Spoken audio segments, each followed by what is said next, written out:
On this vote, the yeas are 217 and the nays are 211. The question of consideration is decided in the affirmative. Without objection, the motion to reconsider is laid on the table. For what purpose does the gentleman from Massachusetts seek recognition? Mr. Speaker, pursuant to Section 426 of the Congressional Budget and Impoundment Control Act of 1974, I make a point of order against consideration of the rule, House Resolution 436. Section 426 of the Budget Act specifically states that the Rules Committee may not waive the point of order prescribed by Section 425 of that same Act. House Resolution 436 states that all points of order against consideration of the bill are waived. Therefore, I make a point of order pursuant to Section 426 that this rule may not be considered. The gentleman from Massachusetts makes a point of order that the resolution violates Section 426A of the Congressional Budget Act of 1974.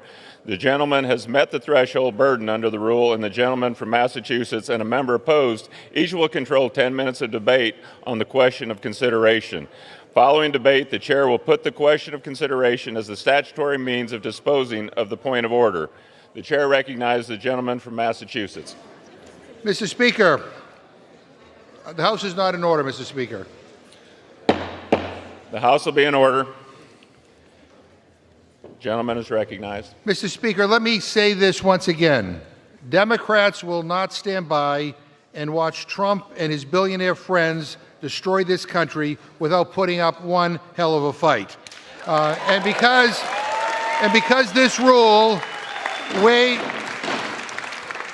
be in order. And because this rule waives the point of order against unfunded mandates, it is not in order to consider it on the floor. The bill Republicans are attempting to jam through the House this week cuts food assistance for moms and dads, kids and people with disabilities, veterans and seniors. It goes after the most important people in our lives, our families, all to fund a massive tax break for the richest people in this country. What the hell is wrong with these people, Mr. Speaker? But more than just a massive betrayal of the American people, this bill is also a massive new unfunded mandate on states. Don't just take my word for it. The nonpartisan experts at the Congressional Budget Office said that Title I of the bill, the Agriculture Committee's portion of this awful bill, would impose intergovernmental mandates by requiring states, for the first time ever, to provide state funding for food assistance benefits, increasing the share of food assistance administrative costs paid by states, and requiring state agencies to perform additional administrative duties. This massive new unfunded mandate would cost states a whopping $19 billion each year. And, Mr. Speaker, where the hell are states going to come up with this kind of money? They can't. And so what will happen? Is that people will get kicked off of food assistance, they will get less benefits, and they will go hungry. This will increase hunger. State after state, governor after governor has written to Congress begging us not to pass this awful bill. They have made it very clear that if this bill goes through, states will be forced to cut benefits, kick eligible people off of food assistance entirely, or raise taxes to pay for this massive new bureaucracy that Republicans are creating in every state. The chairman of the Agriculture Committee's home state of Pennsylvania would have to come up with over $1 billion to cover the state's share of benefit costs. There is no state in the country who is able to take on this kind of massive unfunded mandate. So we're talking about basic needs for people, a food assistance benefit of $2 per meal so that people don't go hungry. And by the way, that money not only lifts people out of poverty, it improves health and uplifts local economies too. Hunger costs this country, and food assistance programs save us money. Workers who are hungry are less productive in work. Kids who go to school hungry don't learn. Seniors who take their medication on an empty stomach end up in emergency rooms. We live in the richest country on earth, for God's sake, and not a single kid in this country should go to bed hungry. Not a single damn one. And especially not when Republicans are giving millionaires and billionaires a big fat tax break. And I think Republicans, House order. and I think, Mr. Speaker, The gentleman will suspend. Gentleman may proceed. and I think Republicans know exactly what they are doing here. They know that this bill will kick millions and millions of people off of their modest food assistance. They know that their cuts will hurt kids and moms and dads and working families and seniors and veterans and people with disabilities. This is an unbelievably cruel and rotten thing to do. I reserve my time.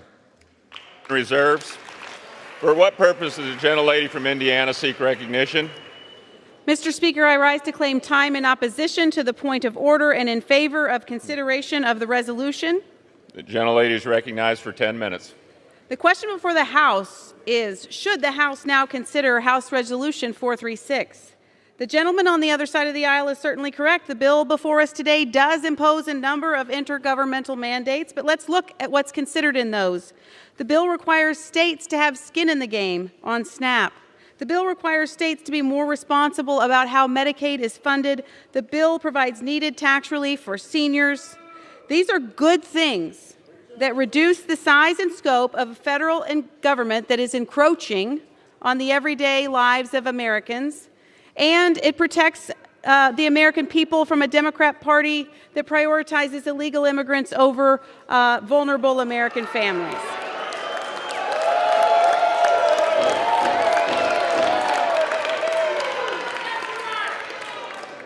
In order to allow the House to continue, The gentlelady will suspend. in order to allow the House to continue its scheduled business for the day, I urge members to vote yes on the question of consideration of the resolution, and I reserve the balance of my time. The gentlelady reserves. The gentleman from Massachusetts is recognized. Mr. Speaker, enough with the BS about states having skin in the game. This is about throwing families off of food assistance, and it's an awful thing to do. And at this point, The House will be in order. and at this time, Mr. Speaker, I'd like to yield 2.5 minutes to the gentlewoman from Connecticut, the ranking member of the Nutrition Subcommittee, Ms. Hayes. The gentlelady is recognized. Thank you, Mr. Speaker. I rise against this House Republican reconciliation bill that would put 42 million Americans at risk of losing their SNAP benefits. I'd argue that my state of Connecticut, that sends more money to the federal government than Indiana, already has skin in the game. As ranking member of the Nutrition and Foreign Agriculture Subcommittee, it's notable that we've had no hearings on the state cost-sharing provisions, or on the Thrifty Food Plan, or on the impact of access to SNAP. House Republicans are pushing untested policy proposals that have real-life consequences on the people in my community.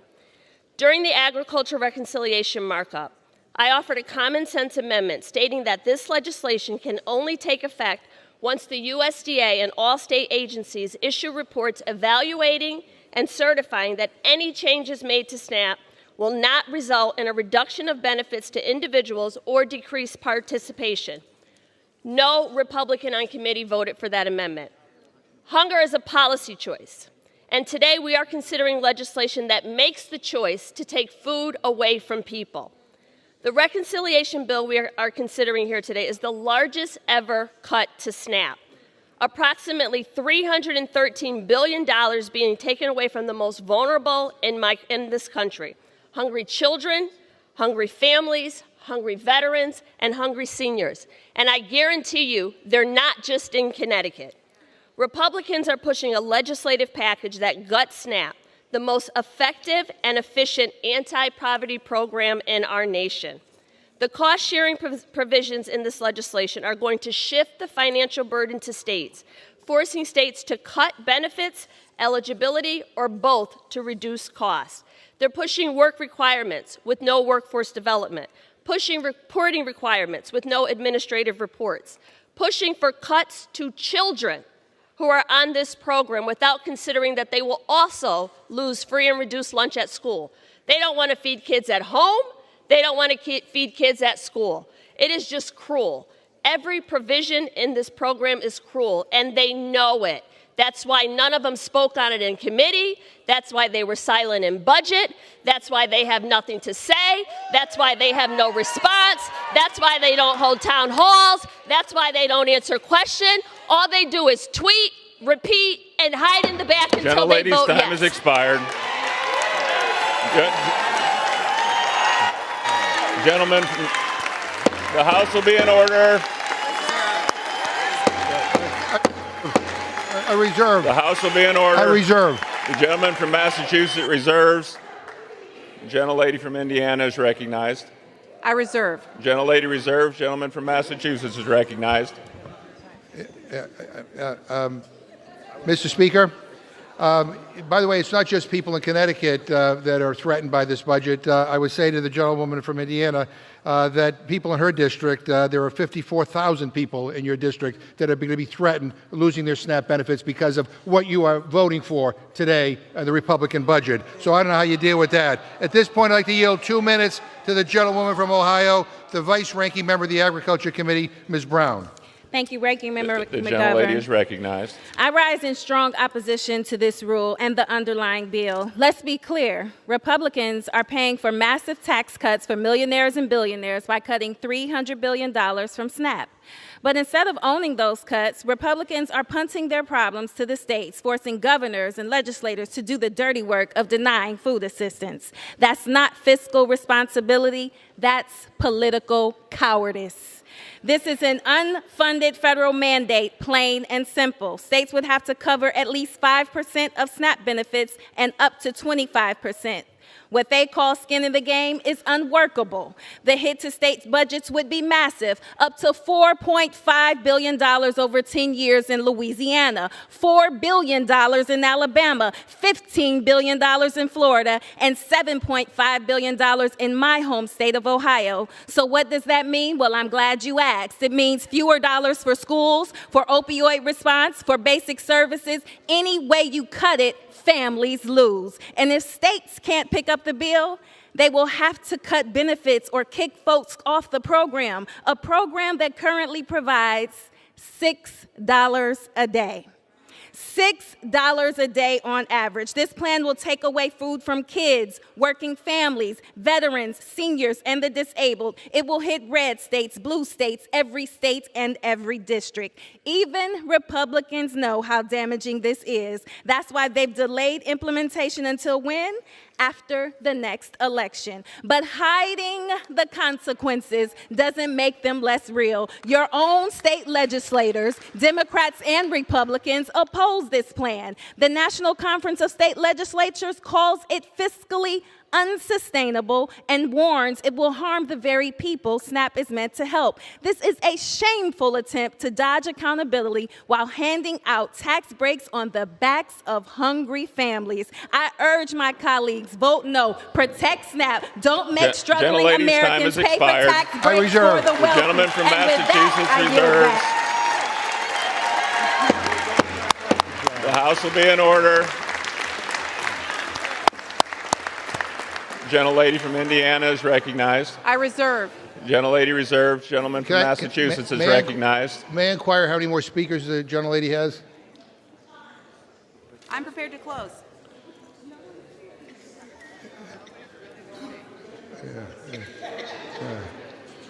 I'm just trying. The gentleman from Massachusetts can close. How much time do I have left? The gentleman has 1 minute remaining. Okay. Mr. Speaker, I yield myself to remaining time. Let me just say to my Republican friends, hunger is a political condition. We have the money, we have the infrastructure, we know what to do to end it, we have everything but the political will. And you bring to the floor a bill that robs from poor people, takes money away from the most incredible food assistance program in the world, and you take that and you use it not to end hunger, but to pay for tax cuts for millionaires and billionaires. That is shameful. That is shameful. And you put a big unfunded mandate on states. So stand with us on the right side of history. Stand with people who need help. For once in your life, do something to help people who really need help and not just rewarding those at the top who are well off and well connected. Please vote, stand with us in stopping this rule and vote no on this.